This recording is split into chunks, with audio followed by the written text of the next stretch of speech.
Friends, आज का topic है place of mathematics in curriculum. आइए जानते हैं इस टॉपिक के बारे में डिटेल में।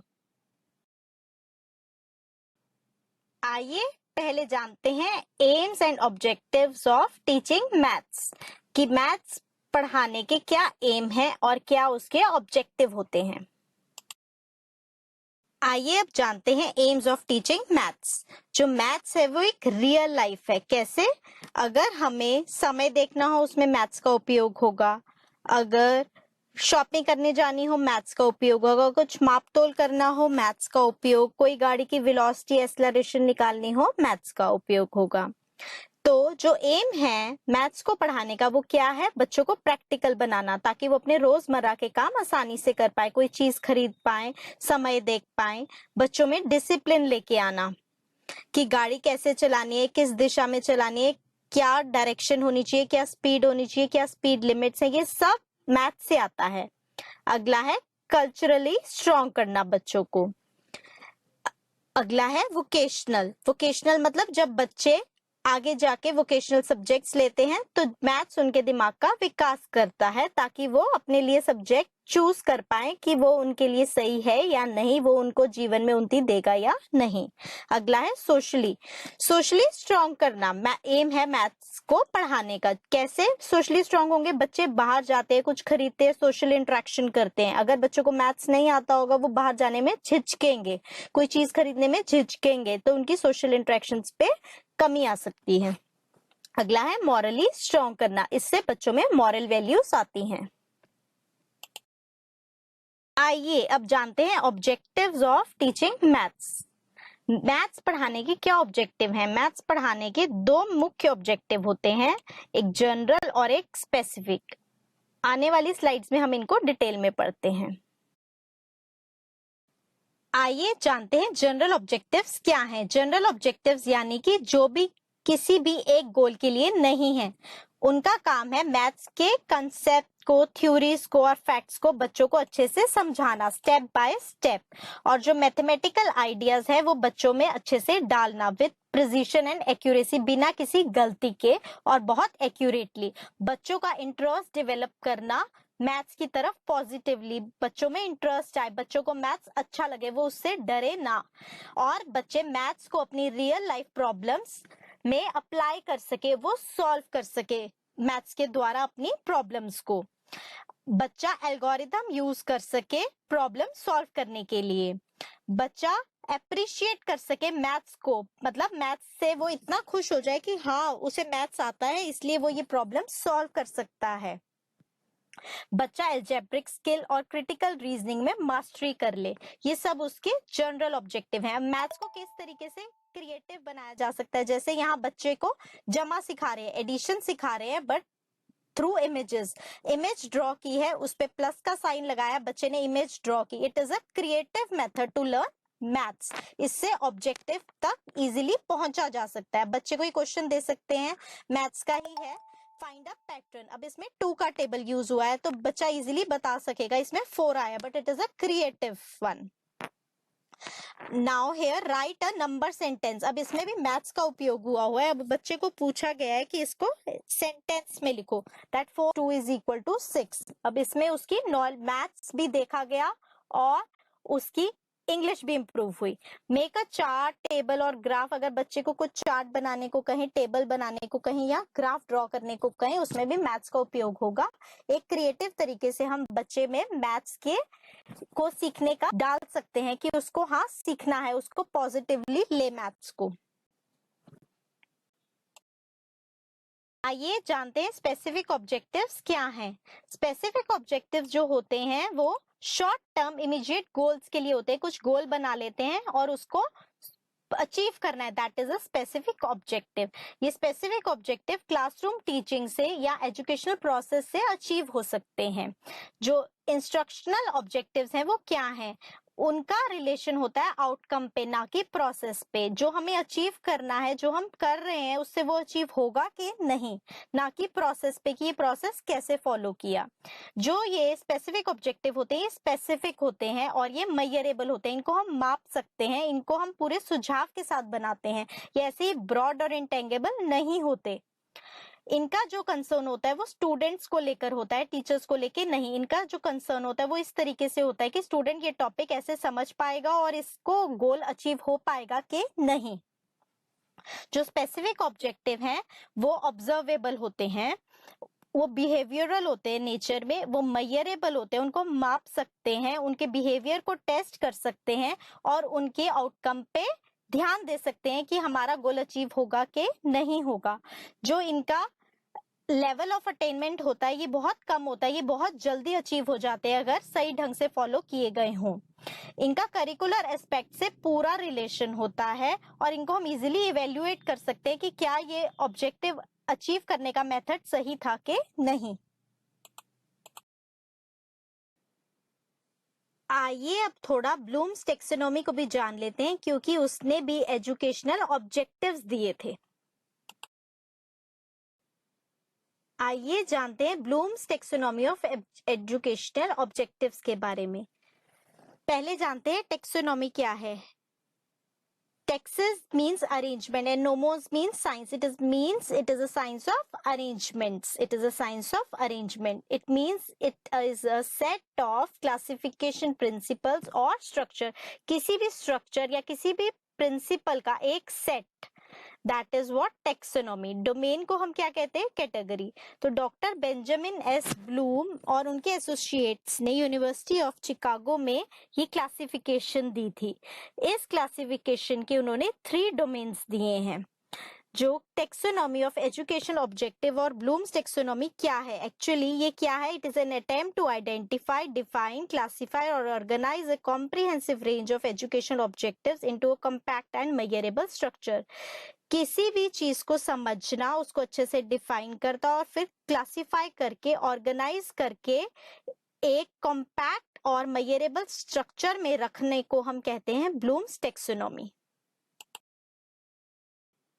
जो ब्लूम्स टेक्सोनॉमी के 3 डोमेन्स हैं वो क्या है? अफेक्टिव डोमेन, कॉग्निटिव डोमेन और साइकोमोटर डोमेन। ये जो ब्लूम्स टेक्सोनॉमी का टॉपिक है वो अलग वीडियो में डिटेल में एक्सप्लेन किया गया है, हमें यहाँ थोड़ा सा बस टच करना था। आइए अब जानते हैं अगली स्लाइड के बारे में। Now why do we need maths? Maths की क्या ऐसी इंपॉर्टेंस है कि उसे करिकुलम में ऐड किया गया है? आइए जानते हैं। Why should we learn maths? हमें मैथ्स क्यों पढ़ना चाहिए? इसकी क्या इंपॉर्टेंस है? इसके इंपॉर्टेंस को 3 भागों में डिवाइड किया गया है, social aspect, mathematical aspect and application of maths. आइए जानते हैं इनको डिटेल में। आइए जानते हैं पहले सोशल एस्पेक्ट के बारे में कि हमें मैथ्स करिकुलम में क्यों ऐड करना चाहिए, क्या सोशल एस्पेक्ट्स हैं इसके। पहला एस्पेक्ट है बच्चों अपने रोजमर्रा के काम आसानी से कर सके, अपना रूटीन वर्क आसानी से कर सके, समय देख सके, सामान ला सके, डिसीजन ले सके। वो के आगे जाके बच्चे वोकेशनल सब्जेक्ट चूज करते हैं। मैथ्स उनके दिमाग का विकास करता है ताकि वो सही ढंग से अपना सब्जेक्ट चूज कर सके और अपने जीवन को सफल बना सके। अगला है साइंटिफिक नॉलेज एंड टेक्नोलॉजी। बच्चा लेटेस्ट टेक्निक और नॉलेज अपने पास रखे। और जो ये मैथ्स है वो अलग अलग कंट्रीज जो कि सेपरेट है उनको एक साथ एकजुट करता है, क्योंकि जब हर देश का बच्चे को नॉलेज एक जैसी होगी वो कम्युनिकेट कर पाएंगे, वो अपने विचारों का आदान प्रदान कर पाएंगे। इससे हमारे देश की आर्थिक स्थिति मजबूत होती है। Discover mysteries of nature. जो मैथ्स है वो मिस्ट्रीज को पहचानने में और उनकी डिटेल रखने में रुचि रखता है। मैथ से उनके दिमाग का विकास इस तरीके से होता है कि वो सोशली स्ट्रांग हो जाते हैं बच्चे, वो एकता का अनुभव करते हैं भिन्न होते हुए भी। आइए अब जानते हैं मैथमेटिकल एस्पेक्ट के बारे में कि जो मैथमेटिकल एस्पेक्ट हैं वो क्या है मैथ्स को सीखने के। जो मैथ्स जब हम सीखते हैं तो हम सिचुएशन को अच्छे से एनालाइज कर सकते हैं, उसकी पावर आती है। कॉम्प्यूटेशंस एक्यूरेसी से कर सकते हैं, कोई भी प्रॉब्लम सॉल्व कर सकते हैं, डिटेल में जा सकते हैं, एल्गोरिदम सॉल्व कर सकते हैं, डिपेंडेबल एस्टिमेट्स और अप्रोक्सीमेट्स निकाल सकते हैं, कंपैरिजन कर सकते हैं, रिलेशन निकाल सकते हैं कि धरती की दूरी कितनी होगी, चंद्रमा कितनी दूरी पे है और किस स्पीड से रोटेट करता है। ग्राफ्स को एनालाइज कर सकते हैं। जो मैथ्स के मैथमेटिकल एस्पेक्ट हैं वो ये हैं, वो रोजमर्रा के काम करने में मदद करते हैं। आइए अब जानते हैं एप्लीकेशन ऑफ मैथ्स के बारे में, कि जो मैथ्स है उसकी एप्लीकेशन हर फील्ड में है, हर क्षेत्र में है। बच्चा मैथ्स जाने बिना किसी भी क्षेत्र में सफल नहीं हो सकता।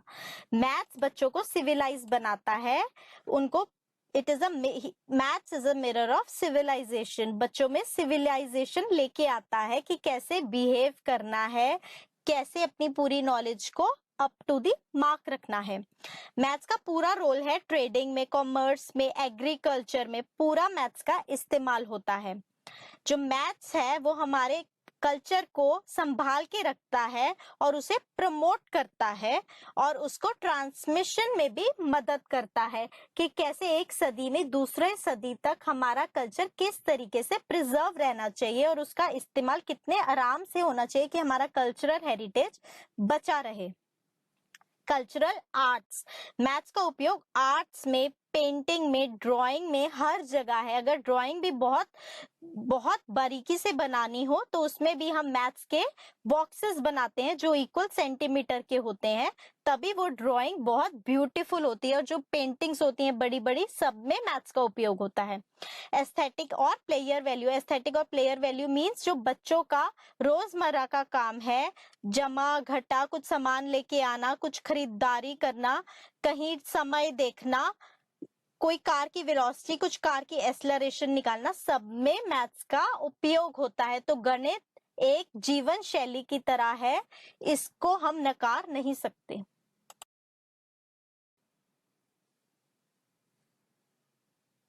आइए अब जानते हैं कुछ प्रिंसिपल्स के बारे में, जिनके आधार पे मैथ्स का जो करिकुलम है वो डिवाइड किया गया है हर स्टेज में। आइए जानते हैं वो प्रिंसिपल्स क्या हैं जिनके आधार पे मैथ्स का करिकुलम डिवाइड किया गया है। मैथ्स का करिकुलम कुछ इस तरीके से डिवाइड किया गया है ताकि बच्चा उस टॉपिक में इंटरेस्ट बना के रखे और अपनी लाइफ में उसको इम्प्लीमेंट कर सके। वो जो सिलेबस होना चाहिए वो चाइल्ड सेंट्रिक होना चाहिए, वो बच्चे के दिमाग के विकास को ध्यान पे रख के रखा जाना चाहिए ताकि बच्चा उसको इजीली समझ पाए और अपने जीवन में उसका प्रयोग ला सके। वो जो मैथ्स का सिलेबस है वो कुछ इस तरीके से होना चाहिए कि बच्चों में सोशल रिस्पॉन्सिबिलिटी आए, सिविक रिस्पॉन्सिबिलिटी आए, वो अपनी रिस्पॉन्सिबिलिटीज अच्छे से निभा पाए। जैसे बड़ा होके टैक्स देना हो, उसे टैक्स निकालना इजीली आना चाहिए। कंजर्वेशन ऑफ कल्चरल हेरिटेज, वो हमारे देश के कल्चर का पूरा ध्यान रखे, वो उसकी हेरिटेज को संभाल के रखे, उसकी धरोहर को संभाल के रखे।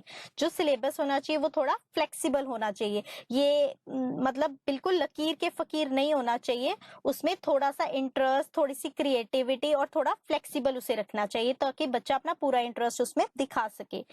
जो मैथ्स का सिलेबस है वो कुछ इस तरीके से होना चाहिए कि उसमें सारी लेटेस्ट डेवलपमेंट्स हो, वो पुराने सिलेबस के आधार पे नहीं होना चाहिए। हर 2-3 साल बाद सिलेबस रिव्यू होना चाहिए और उसमें मॉडिफिकेशंस होनी चाहिए आजकल के अकॉर्डिंग, ताकि बच्चा आजकल के अकॉर्डिंग कदम से कदम मिलाकर पूरे दुनिया भर में सर उठा के चल सके, उसे भी पूरी नॉलेज हो।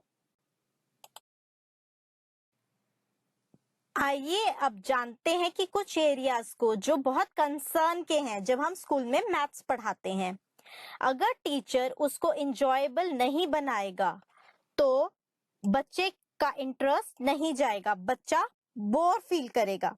स्टूडेंट विल फील बोर्डम, क्योंकि उसको वो टॉपिक समझ ही नहीं आ रहा तो उसका इंटरेस्ट नहीं हो जाएगा और उसको वो टॉपिक डिफिकल्ट लगेगा, बोर होगा और उसको इससे डर लगेगा। कई बच्चों में देखा गया है कि मैथ्स के लिए बहुत डर होता है, वो मैथ्स के क्वेश्चन से बहुत डरते हैं क्योंकि उनको वो समझ में नहीं आता, उन्हें समझ में नहीं आता कि वो कैसे करना है, ना उन्हें फॉर्मूले याद होते हैं, अगर फॉर्मूले याद हो भी जाए तो वो भूल जाते हैं, वो क्वेश्चंस में अप्लाई नहीं कर पाते।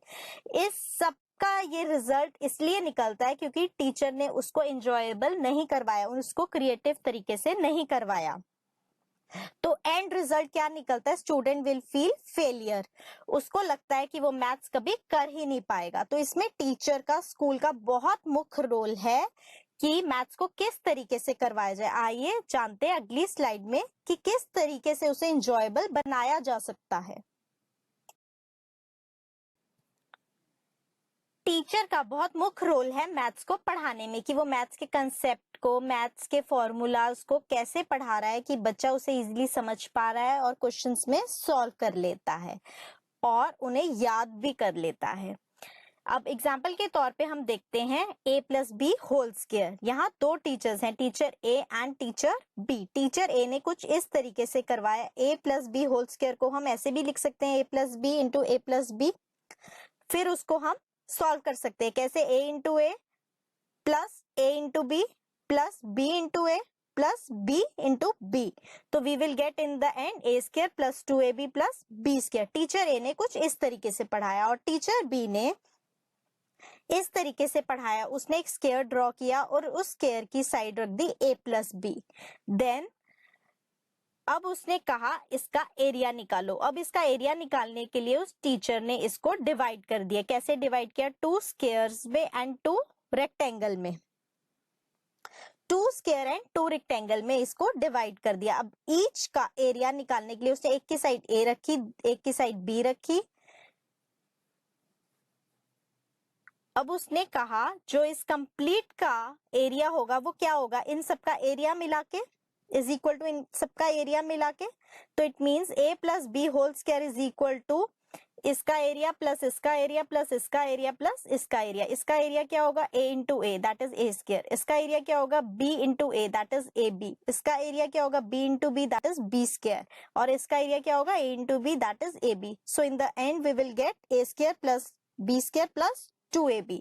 This method is more creative. इसने बच्चों के दिमाग को ज्यादा इन्वॉल्व किया, सबकी इन्वॉल्वमेंट हुई, हर बच्चे की, सब बच्चों ने अपना दिमाग का प्रयोग किया और ये इससे इनको ये फॉर्मूला जल्दी याद होगा। तो टीचर बी का मेथड ज्यादा क्रिएटिव है। आइए अब जानते हैं जो मैथ्स का करिकुलम है वो कैसे डिवाइड किया गया है हर स्टेज के लिए। क्योंकि जो मैथ्स है वो एकदम से एक क्लास में तो इंट्रोड्यूस नहीं करवाते, वो बचपन से लेके जब तक बच्चा 18 साल का हो जाता है तो वो कैसे डिवाइड किया गया है कि बच्चा उसमें इंटरेस्ट भी बनाए रखे और उसको अपने कंसेप्ट्स को क्लियर रखे और उसको अपनी डेली लाइफ में कैसे इस्तेमाल करे। तो मैथ्स का करिकुलम जो है वो ऐसे डिवाइड किया गया है: pre primary, primary, upper primary, middle school, secondary and higher secondary. जो प्री प्राइमरी है वो 18 महीने से 5 साल। पहले तो बच्चा घर में सीखता है अपने माता पिता से, जैसे काउंटिंग हो गई, थोड़ा सा जमा घटा सीख लिया। उसके बाद बच्चा प्री स्कूल जो जाता है, प्री स्कूल में काफी चीजें सीखता है, काफी इनोवेटिव तरीके से सीखता है। और लोअर केजी और हायर केजी में भी उसको सिखाया जाता है कि प्लस माइनस, आफ्टर, बिफोर। उसके बाद प्री प्राइमरी के बाद आती है प्राइमरी स्कूल। प्राइमरी स्कूल में 6 से 10 साल ये क्लासेस फर्स्ट टू क्लास 5 होता है। इसमें बच्चा उससे ज्यादा सीखता है, थोड़ा रेशो, डेसिमल, परसेंटेज निकालना। Then after class 6 to class 8 is upper primary middle school. This is from 11 years to 14 years. इसमें बच्चा और आगे जाके और हायर लेवल का सीखता है, इंटरेस्ट निकालना, simple interest, compound interest, multiplications, फॉर्मूले, अलजेब्रा।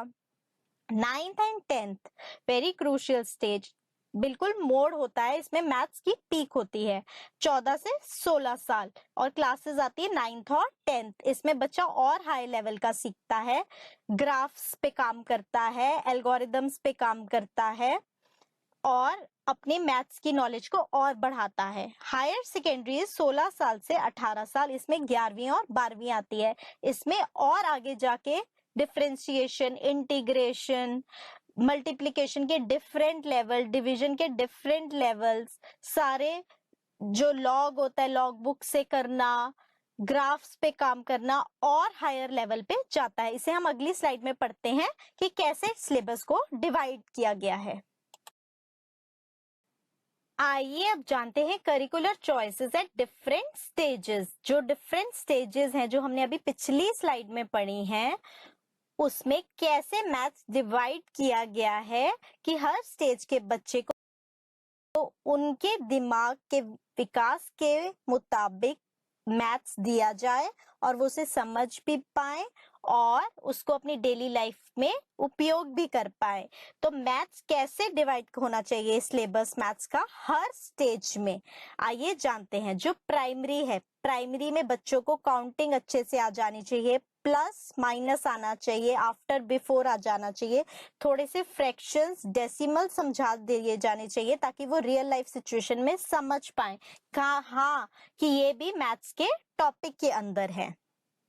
अपर प्राइमरी में बच्चों को अलजेब्रा, पजल्स दिए जाने चाहिए, उनके करिकुलम में ऐड किया जाना चाहिए ताकि वो इसे इजीली समझ पाए और जैसे न्यूज़पेपर में भी दी जाती हैं पजल्स, वो उन्हें सॉल्व कर ले।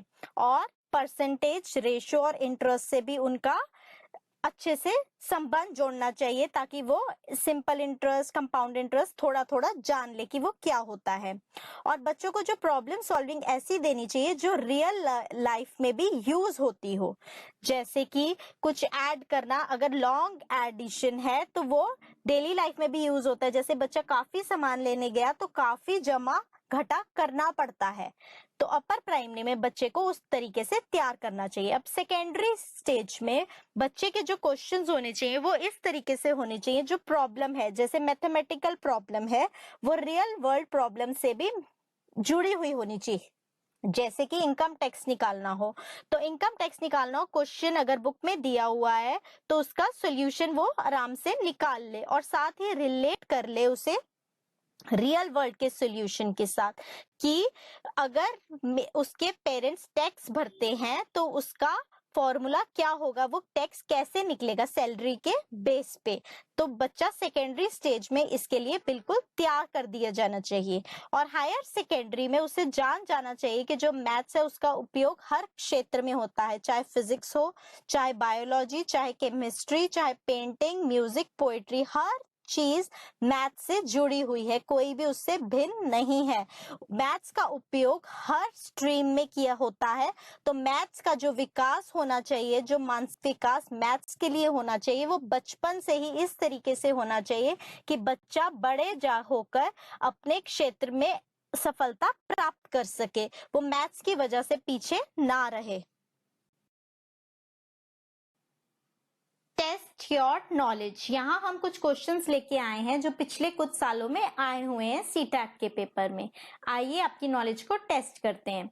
Place of mathematics education in the curricular framework is positioned on twin concerns. Number one, what mathematics education can do to improve the score of students in summative examination and how it can help to choose right stream in higher classes. What mathematics education can do to improve communication skill of every child and how it can make them employable after school. Option 3 is what mathematics education can do to engage the mind of every student and how it can strengthen the students' resources. Fourth option, what mathematics can do to retain every child in school and how it can help them to be self-dependent. Place of mathematic education in curriculum framework क्या कहता है कि हम कैसे हर बच्चे का दिमाग involve कर सकते हैं और कैसे स्टूडेंट रिसोर्सेज को हम और स्ट्रॉन्ग कर सकते हैं। So option is 3। Learning mathematic at upper primary level is about, जो मैथ्स अपर प्राइमरी लेवल में सिखाया जाता है वो क्यों सिखाया जाता है। Number 1, gaining understanding of mathematical concept and their application in solving problems logically, learning lots of new फॉर्मूले एंड एल्गोरिदम्स, रिमेंबरिंग सॉल्यूशन और method of various type of mathematical problems, learning problem solving technique only. Answer is 1, ताकि बच्चा सारे concept को अच्छे से समझ ले और सारी प्रॉब्लम्स को सॉल्व कर ले logically. Next question. Twin premises to fix the place of mathematics teaching in our school curriculum are: number 1, how to engage the mind of every student and how to strengthen the student resources. Second, how to improve the reasoning ability of every student and how to enhance his spatial ability. Third, how to raise the performance of every student in mathematics and how to prepare meritorious student for international Olympiads. Fourth, how to make the mathematics class more activity oriented and how to enhance the procedural skill and understanding of algorithm in every student. Answer is 1. कि कैसे हम हर बच्चे के दिमाग को engage करें maths में और कैसे हम स्टूडेंट के रिसोर्सेज को स्ट्रॉन्ग बनाएं और स्ट्रेंथन करें. Present NCERT textbooks on mathematics are written keeping in mind the recommendations of number 1 National Curriculum Framework 2005, National Policy on Education 1986, syllabus prescribed by CBSE in 2006, syllabus prescribed by State Board in 2006. Answer is National Curriculum Framework 2005. Option 1.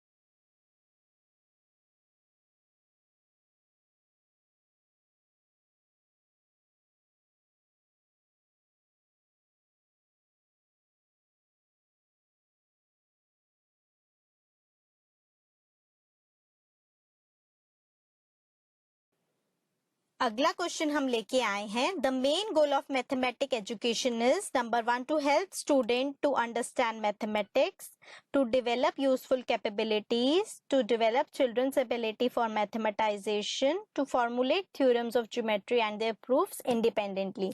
The answer is to help the students to understand mathematics. ऐसा हम पढ़ चुके हैं अभी slides में कि जो main goal है वो मैथमेटिक का वो क्या है, ताकि स्टूडेंट्स अंडरस्टैंड कर सके मैथ्स को. यही है उसका मेन उद्देश्य. थैंक्स. आई होप आपको ये टॉपिक अच्छे से समझ में आ गया होगा और आप इससे रिलेटेड क्वेश्चन इजीली सॉल्व कर लेंगे.